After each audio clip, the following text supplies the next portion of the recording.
வணக்கம் ஆய்புவான், நான் உங்கள் பூக்கடை. இன்று உங்களுக்கு காட்ட அழகிய பூ சிட்டிசுஸ் எக்ஸ் ரிசமோசஸ். சிட்டிசுஸ், இந்த கண்டுக்கு பேர் சிட்டிசுஸ். இது அழகாக அந்த டப்பில் இது பெரிய ஒரு செடியாகவும் வளரும். வீட்டு முத்தங்கள் அப்படி நீங்கள் வச்சுக்கன்னு சொன்னால் சும்மா அந்த மாதிரி இந்த பூ அப்படி கொத்து கொத்தாக காய்ச்சி இருக்கும். ஆனால் இங்கே இது சும்மா பெல்கெல்லாம் வச்சுருப்பாங்க, அல்லது வீடுகளில்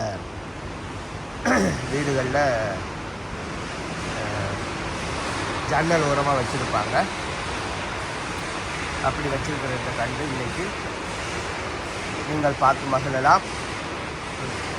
அழகிய பூ, அழகான பாருங்கள், எப்படி சும்மா மஞ்சள் நிறத்தில் சும்மா அப்படியே கொத்து கொத்தாக காய்ச்சி குலுங்கும். பார்த்து மகிழுங்கள். பார்ப்பதோடு மட்டுமல்லாமல் இதை நீங்கள் உங்களோட நண்பர்களுக்கும் ஷேர் செய்யுங்க. அப்படியே சப்ஸ்கிரைபும் செஞ்சுக்கோங்க. நன்றி. மீண்டும் நாளை மற்றும் ஒரு பூவோடு உங்களை சந்திக்கின்றேன்.